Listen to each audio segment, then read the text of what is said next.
Assalamualaikum warahmatullahi wabarakatuh. Nama saya Jason Eli Putra. Saya mahasiswa dari Universitas Bina Sarana Informatika Selipi kelas 15 2A 26 kelompok 4 yang beranggotakan Muhammad Ilyas, Fauzan Satria, Ilham Saputra, dan saya sendiri. Saya di sini akan menjelaskan sedikit mengenai materi himpunan.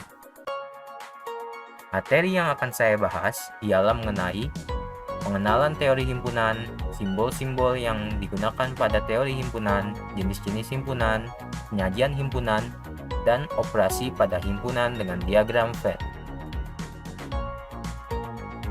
Pertama, dimulai dengan pengenalan teori himpunan. Teori himpunan ialah teori mengenai kumpulan objek-objek abstrak. Biasanya, teori himpunan dipelajari sebagai salah satu bentuk teori himpunan naif dan himpunan aksiomatik. Teori himpunan naif adalah teori himpunan yang dikemukakan oleh George Cantor yang memandang setiap kumpulan objek adalah himpunan. Sedangkan, teori himpunan aksiomatik yang mendasarkan teori himpunan pada istilah-istilah dan relasi yang tidak terdefinisikan, serta aksioma-aksioma yang nantinya akan membangun keseluruhan teori himpunan. Studi modern tentang teori himpunan diprakarsai oleh George Cantor dan Richard Dedekind pada tahun 1870. Setelah penemuan paradoksi teori himpunan naif, seperti paradoks Russell, banyak sistem aksioma diusulkan pada awal abad ke-20, di mana aksioma Zermelo-Fraenkel dengan atau tanpa aksioma pilihan adalah yang paling terkenal. Kemudian, definisi dari himpunan. Himpunan adalah kumpulan objek-objek tertentu yang tercakup dalam satu kesatuan dengan keterangannya yang jelas. Untuk menyatakan suatu himpunan, digunakan huruf kapital seperti A besar, B besar, dan C besar, dan seterusnya. Sedangkan, untuk menyatakan anggota-anggotanya, digunakan huruf kecil seperti A kecil, B kecil, dan C kecil, dan seterusnya. Lanjut ke materi yang kedua, yaitu simbol yang digunakan pada teori himpunan.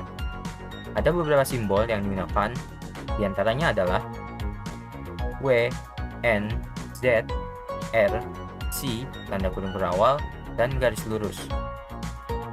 W atau W adalah bilangan asli. N adalah bilangan asli, kadang-kadang disebut bilangan hitung yang dimulai dengan 1. Z adalah bilangan bulat, dapat dibandingkan dengan bilangan bulat. R adalah bilangan bulat, bilangan rasional, dan bilangan irasional. C atau C adalah bilangan kompleks, gabungan bilangan real dan bilangan imajiner. Tanda kurung berawal adalah simbol yang berisikan sekumpulan elemen atau angka atau huruf dalam satu set. Garis lurus adalah simbol yang digunakan untuk membangun suatu himpunan dengan menentukan apa yang terkandung di dalamnya. Materi ketiga adalah jenis-jenis himpunan. Ada beberapa macam jenis himpunan, salah satunya ialah himpunan semesta.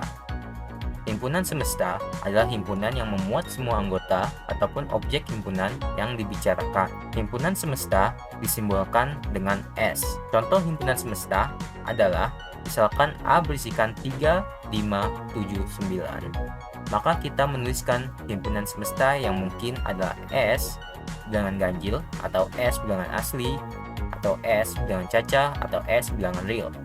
Tetapi kita tidak menuliskannya sebagai S bilangan prima karena ada angka 9 yang bukan termasuk bilangan prima. Kedua, himpunan kosong. Himpunan kosong adalah himpunan yang tidak memiliki anggota. Himpunan kosong disimbolkan dengan 0 garis miring atau tanda kurung berawal. Sebagai contoh himpunan kosong, misalkan B adalah himpunan bilangan ganjil yang habis dibagi 2. Karena tidak ada bilangan ganjil yang habis dibagi 2, maka A tidak memiliki anggota sehingga merupakan himpunan kosong. Dituliskan menjadi B kurung berawal atau B garis miring 0. Contohnya lagi, jika ada himpunan A adalah himpunan huruf vokal dan himpunan B adalah himpunan nama-nama hari yang berawalan dengan C, jawabannya adalah B. Karena tidak ada nama hari yang dimulai dengan huruf C, sehingga himpunan B adalah himpunan kosong. 3. Himpunan bagian. Himpunan A merupakan himpunan bagian B. Jika setiap anggota A juga anggota B, akan dinotasikan A subset B atau B subset A. Contoh soal P berisikan 1, 2, 3 dan Q berisikan 1, 2, 3, 4, 5. Maka Q subset Q dan Q superset P. Jika ada anggota A yang bukan anggota B, maka bukan himpunan bagian dari B dan dinotasikan dengan A bukan himpunan dari B. Contoh soal Q berisikan 1, 2, 3, 4, 5 dan R berisikan 4, 5, 6. Maka R bukan himpunan dari Q. Materi keempat ialah cara penyajian himpunan. 1. Mendaftar anggotanya atau enumerasi. Cara penyajian himpunan ini dilakukan dengan mendaftar semua anggota dalam satu himpunan. Jika anggota himpunan tersebut tak terhingga, maka dilambangkan dengan titik-titik-titik yang dibaca dan seterusnya. Contoh, himpunan A, E, I, O, U, himpunan huruf vokal. B, titik-titik-titik, -3, -2, -1, 0, 1, 2, 3, titik-titik-titik, himpunan bilangan bulat.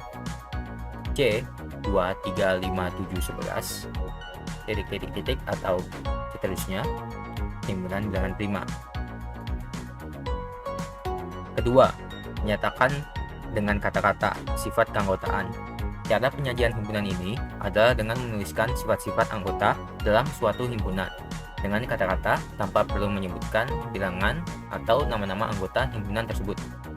Contoh, himpunan bilangan ganjil antara 15 hingga 1000.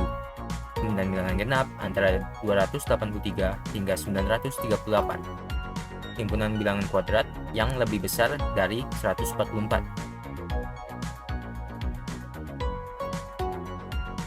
Materi kelima adalah operasi himpunan pada diagram Venn. Himpunan pertama yang paling umum dan banyak ditemui adalah himpunan berpotongan. Himpunan disebut berpotongan apabila ada anggota himpunan A yang juga merupakan anggota himpunan B.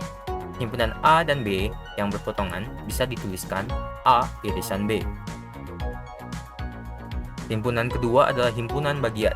Himpunan dapat dikatakan himpunan bagian ketika semua anggota himpunan A masuk ke dalam himpunan B juga. Sekian dari penjelasan materi himpunan. Mohon maaf jika ada salah kata dan kalimat. Sekian, terima kasih.